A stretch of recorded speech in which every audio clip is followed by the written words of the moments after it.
I mean, to me, the whole pitch that XRP is trying to do is essentially that like we are going to do politically conniving shit and try to allow for us to twist the arm by bribing whoever is in the administration a way to get a pathway to issue our own CBDC. And frankly, like they could probably be successful in this, and that like I think the ultimate game that plays out here is like there's not going to be one universal winner, but that essentially we'll probably do something similar, like figure out a way to start rolling back the Fed and essentially saying, hey, banks or other entities can all issue their own private USD currencies. And like that will legitimately be new forms that we can do. And there will be lending on top of that. And I think it's also stupid because like the XRP bros are going to be like, this is so great. You know, like now that I have my digital dollar here, and they're going to go buy something that they're not supposed to. And their XRP will get frozen. They'll be like, I don't understand. Like, this was cryptocurrency. It's free. Like, nobody's supposed to. This is the long term market thesis playing out is that, like, as a Bitcoiner, I believe in the free markets unequivocally, but like that means something fundamentally different from most people, what most people believe. Like, I don't think there's such thing as illegitimate markets. Like, if you want to buy and sell things that are illegal, like while that is not recognized as being legitimate in the eyes of the US state, like to me it is economic activity that is occurring, and like so that is a real thesis that allows for those things to function and a very real value, you know. So like if someone is going to buy something in China that is restricted, like using XRP is probably a pretty terrible idea for a number of reasons, but if you want to try it out, go ahead.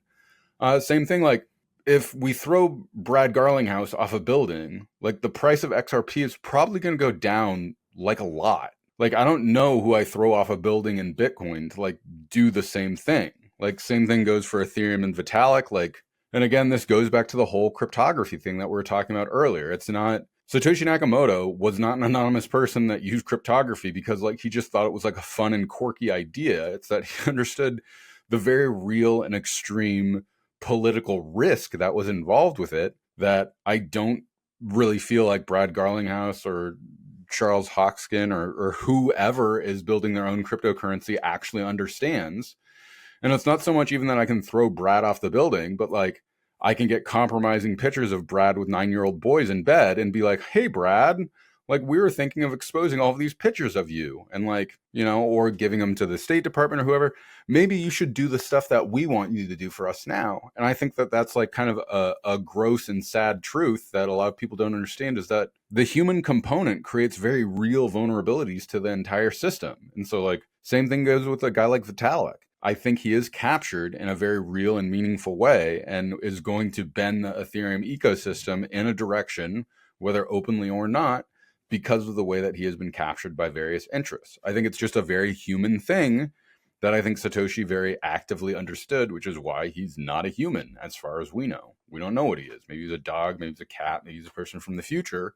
But the very important thing is that there is no body that can be tortured or extolled in any way in order to get it to bend to our very political needs. So I find that's really important. And, you know, with that being said, like I'm open to the idea that I'm missing something here. So like if people want to go make their big bet on Ripple, I think that's kind of insane when like, you know, I remember when they were giving away, I think it was like 150,000 Ripple for anybody who just joined the ecosystem in like 2012 or something. Again, returning to looking at the very real and logical facts of like how and why these things were created is really important, because I think Nick Carter wrote something in like 2017, which was like the excellent quintessential takedown of Ripple and why it's a pretty thoughtless project. So Satoshi was the end of the line. Like it was when people say like it's the discovery of fire, there's many, or Bitcoin being the discovery of fire, or like the wheel or something like that. There's many reasons that that people say that, or Bitcoiners say that, but one of them is that we have been, like you said, encryption came about as this militaristic thing we were doing for decades, and then people were trying to find value on the internet and how to move that across the internet. And the discovery of that, it took that long to figure that out and bring all these things together, basically, right? So where I'm going with that is I'd love for you to just unpack, like, people think like, oh, it's gonna be like better tech, like this, Cardano or like whatever. And it's like, no, that's we've been working on this.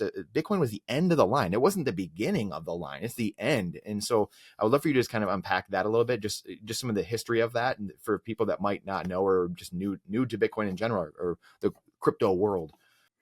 Yeah, I mean, like it's like a pretty big question to unpack, so it's difficult to kind of cover all of it. But like the first of all is like the reason that Bitcoin uses proof of work as opposed to like a proof of stake system is that like it's really important to understand like the real substrate and value that Bitcoin provides is through allowing this computational chain of proof of work of showing like how much computational energy was used specifically to find the next block.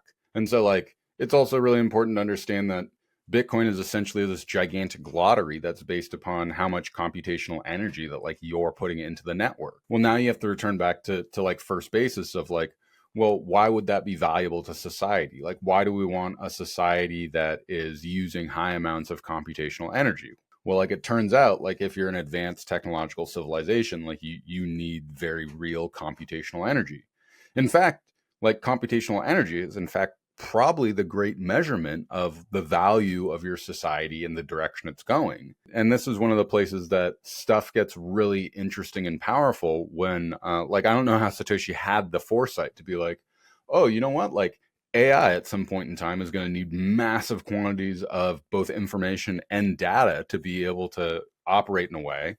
And like Bitcoin just so happens to counterbalance that. But like that's all part of a really interesting and powerful concourse of thought, because like now you're starting to return back to like these sort of like first principles thinking of like what is the most important thing to our society? Like why would we want to have computers and a cryptographic contract be able to actually secure Bitcoin as opposed to like having that be a promise from the Federal Reserve? Oh, like let's look at some history. Like what happened with, the first Bank of the United States and the second Bank of the United States? And like, why is the third Bank of the United States actually the Federal Reserve? And why is it called the Federal Reserve when there is nothing federal about it and there is no reserve currency that's involved or any reserves that are actually involved with it? And so to me, this is where it starts kind of unifying with philosophy itself, is that like you have to start asking these bigger questions of like, well, what even is the purpose of having a government in society? Like, why are we having governments issue a currency as opposed to gold? What were the very real problems with gold? Like I thought gold was supposed to be protected by the law. Like, oh, it turns out that like the law itself is the thing that like expropriated all of the gold. Like, huh. These are all super big questions that are really difficult for most people to handle because this is a place I get frustrated with my mom is like, I just want you to like ask one question and follow it. Like just follow that line of thinking. And a lot of people just get really intimidated and they're like, I just don't understand any of it. I don't even know where to begin. It's like, well, you begin where the first step is. And like, if you don't know how money's created, maybe start there. If you don't understand what supply and demand is, maybe you start there. But I think that's something that Bitcoiners sort of universally share with one another is being able to say, hey, I don't know about this thing or this aspect of it, and I'm curious and I want to know more, and I'm going to look into that for myself because that's important for me to be able to understand this. And I think that that's in contrast to a lot of society where you're essentially told from an authoritarian model that like you don't know the answer. You need to ask the smarter people than you for the answer. And the answer is something that is rigid and defined. It is not an open-ended question that is about the pursuit of the question itself. It is about getting to the answer. And that's why you need to go to school, go to the right college, graduate with good grades, get a high-paying job, marry somebody that aligns with your values. Like, don't question things. Don't look at a bigger picture. Just follow what you're being told. And for me, like that wasn't a world that ever worked for me. And frankly, like I hated that world. I hated everything about it. And I hated that it didn't leave me with any degree of agency or empowerment or the ability to be curious because I was doing all of the stuff that was supposed to be the right way. And it made me absolutely miserable. And I think a lot of people feel that way. And I think also like it's pretty terrifying to think that you don't have power, that you can't find answers on your own, and that you're just supposed to listen and follow what the authorities tell you and that things will turn out to be okay. And if you read anything in history, it turns out that Not only will it not only be okay, but if you do that, there's usually a lot of times that you'll either find yourself the victim of these systems, or even worse, you'll find that you'll become part of the system that's victimizing people. If you like that clip, then you definitely got to check out this next spicy clip. I think you're really going to like it. Come on, check it out. But if you want the full version, the full interview, then check that out over here. Come on, do it. I'll see you in there.